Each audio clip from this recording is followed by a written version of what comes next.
Hello everyone and welcome to this Fireside chat with Skolon.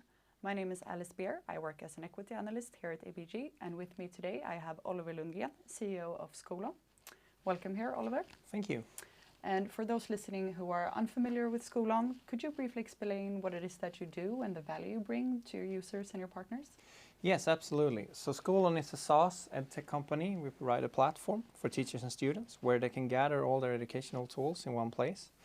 And the value proposition for customers is a lot about saving time. So without Skolon, it takes up to 10 minutes to get going with your educational resources in the classroom. We solve that in 10 seconds. But it's also about privacy for users and about data analytics and freeing up teacher time to spend more time with the kids and things like that. And for the partners, it's about reaching the market. So we help them reach the market more efficiently, being able to create more value for more teachers and students through our platform. And today we have roughly 800,000 paying users on the platform. So a growing ecosystem where we help teachers and students connect with partners on the platform. Fantastic. Thank you for that introduction. And could you share, in your view, what you think will drive growth in the educational technology market? Yeah, so if you compare the edtech market with other markets, the B2C or the industry, I would say that digitalization has not come so far yet. So I think there are still a lot of potential to use technology in the classroom. And if you look on an average European classroom, most of the things you will do is still analog. But there is a lot of potential in freeing up teachers' time, as we talked about before. It's about helping students achieve their goals and individualized learning and stuff like that. So I think like increased digitalization and really taking use of great tools that are coming and new technologies will really continue to bring growth in this sector in the coming years. Thank you. Very clear. You make some great points. And your main market is currently the Nordics, but you have expanded successfully into the UK. Would you say that you see any notable differences in between these markets, say in terms of customer demand? So if we look at those markets, you can definitely see that the Nordics are ahead when it comes to use of digital tools in the classroom. But the other markets are coming now, and if we look at our part of the market, we work more in a technology vertical. So we help the students and teachers with saving up time on multiple sign-ins and handling data, get access to what you have and help the administrators save time and stuff like that. And those type of questions, I would say, are similar to the different markets. So I would say the challenges are the same, and also the need in our space is really much the same. Then of course we need some different content providers in the different markets. But today we have many of the international ones working in many of the different markets in Europe. So I think we have a good library of content in the platform that is suitable for many different markets in the European area. Great. It's very insightful to hear your perspective. And while we're on the topic of the UK, you recently announced a new contract with the IT provider Lead IT. Yeah. Could you explain a bit what that means for your customers and what it means for your UK operations? Yeah. So, I mean, obviously it shows even more of the potential that we have in the UK and continue the growth in UK and our footprint there. And with them, I see that we add more valuable customers, we add more great references to our footprint in the UK, and that is according to our strategy to grow with new exciting customers in the market. And I think we have great potential of bringing values to those users. So I think it's according to strategy, and of course very great for us to see that new customers decides to come on board into the platform. So happy for that. Yes, sounds fantastic. And in your latest report, you announced that you have been accepted into the Swedish National Agencies Federation system, FIDUS. Could you expand a bit on that and explain what that means for your users and also Skolon as a company? Yeah, absolutely. So without being too technical here, because it's kind of advanced technology in the background, that makes it possible for our users in Sweden to sign into the digital national exams and by this year and the beginning of next year, like all the schools that do national test will have the possibility step by step to do it digital instead, and it should be digital instead. So, but what we can provide them with is the possibility to use the infrastructure that the customer already have with Skolon to sign directly into also the digital nationals exam. So I would say it brings more user value to the users that we already have. It puts us in a more unique position here in Sweden to have that integration and to be accepted as part of that national solution. And it also, of course, create value for new potential customers because they can use Skolon for even more, and they don't have to invest in another technology to solve that. They can use the Skolon technology also to get one-click access to the digital nationals exam. So very, very satisfying for us to have that in place, and also I would say a good step forward in bringing even more value to existing customers. Nice. Sounds very like a fantastic opportunity. And your offering has obviously expanded and evolved quite rapidly. Yeah. And in terms of the competitive landscape, would you say that your position in the market is different now from what it was, say, a year ago or so?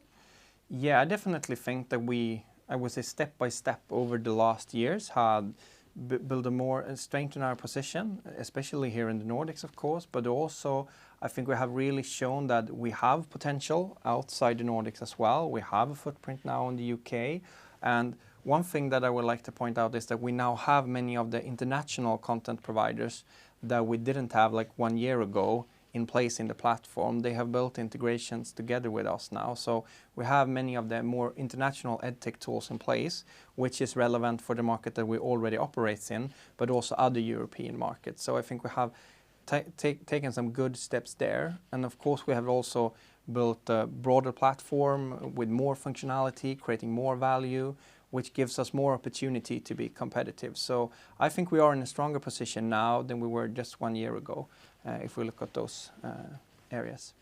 Fantastic. Thank you for elaborating on that. And also, you recently announced a Norwegian contract, which is, it adds 15,000 new users and is estimated to add around 10 million Norwegian crowns in sales annually. This implies a very high average revenue per paying user, almost 5 times your current average. Yeah. Could you explain why the RPU is so high for this contract, and do you think that fairly represents the potential that Skolon has? So I would say that the ARPU varies from different contracts, a little bit depending on how far has the municipality that the contract is for, how long have they come in their digitalization. And I would say this is a customer that have come quite far in that area. So, I mean, we definitely have the potential of coming closer to that ARPU even in other areas as well. But you should also have with you that in Norway, I would say they spend more on digital tools than they do in Sweden, for example. And I would say that's the case also for other Scandinavian countries. That I mean, Sweden, we are a bit behind here, and that's not just digital tools, it's all tools that you use in school. They spend more on that outside Sweden than what they do here. But I definitely see that shows more of the potential that we can reach if we work correctly in the long term. So, I mean, if you have a customer that has a lot of digital tools, they opt for a more advanced version of the platform, that is definitely the potential in that area where you have it. All right, very clear. And if we dive into some financials, your quarters of high sales have generally correlated with lower gross margins. Yeah. What do you think needs to happen for the dynamics between the sales and the gross margins to stabilize, and do you have any expectations for this? So what I think would have to happen is that, I mean, when we get a more mature customer base, I mean, we have grown the customer base quite rapidly if you look the last years. So I think when we have a bigger volume of the customers that have been with us for some years, we can also see that the ARPU with higher margins are coming in. So I think that, I mean, the bigger we become, I think that also will be a possibility to work with the gross margin. So I think that's also how many new customers do we add, and the question of scale, I would say. So I expect that to increase when we get a bigger scale and have more customers that are not new to the platform, so to say. So yeah. Great, that sounds encouraging for the future. And on the cost side, do you think you need to take on any further operational or capital expenditures to enable this growth? So if we look on the financial targets, we have 50% of average growth organically, and to be able to reach that, I think we have, in general, the team in place that we need in the markets we operate in today.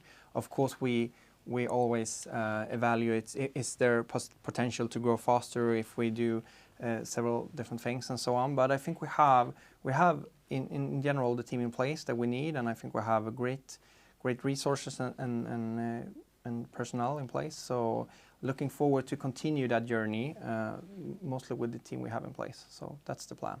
All right, very helpful. And what are your priorities in the upcoming year if we think about expanding your user base versus increasing the price per user? Yeah, so I would say it's a mix. It's of course a little bit different from which market we operate in. If we look on newer markets, we definitely prioritize growing the user base, because with the bigger user base, we can serve the partners in that market better. We can help new customers even better, and so on. So I think there the focus is mainly or purely on growing the user base in the short term. But in existing markets, the Scandinavian markets, so to say, I would say we will prioritize both. So we will continue doing what we are doing now, both growing the ARPU, and that is with new tools coming in, increased volume of tools bought from us, but also rolling out new functionality, but also growing with new users. It's important to say, I mean, it's not that we have reached any type of limit of the user number we can get in Sweden, for example. We have a big user base here, but we definitely have potential to continue to grow a lot in the coming years ahead as well. So I think we have a strong position in our more mature market to combine those in the coming years as well. Yeah, sounds reasonable. And you, as you mentioned, you target 50% organic sales growth annually on average. Do you see any major headwinds or tailwinds in the foreseeable future that affect your view on this? Yeah, that's a good question. So if you look at the start of the year, I think we have had a good start. I mean, we are above that target for the first 6 months. So I mean that gives us a strong position for the rest of the year. We have been able to announce some great news after the summer as well.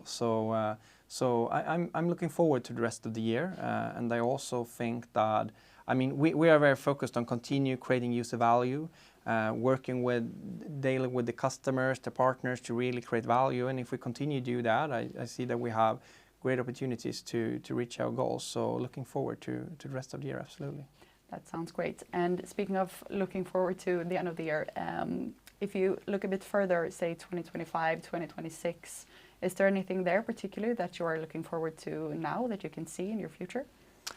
So looking more long term, I think we will continue to see other markets in Europe be more in a position where it's interesting for a company like us. I mean, we see that the European Union are having several initiatives they're driving now regarding EdTech, so I think that is very interesting. I think we will see in Sweden, we have the national exams coming in. It's preparation time now, but it will come in place, and that will also create demands for the use of digital tools and so on. So I actually think the market outlook for professional good tools in school that really creates value, I think they have a strong position going forward, and I think also we are in a better place to address that and help the teachers even more. Also with the new products we're rolling out, we have the AI initiatives that we are running, so take that to markets is very interesting, and also the other new things we have built regarding learning analytics and things like that. So really looking forward to continue working closely with both customers and partners to help them bring value for kids and students in the classroom.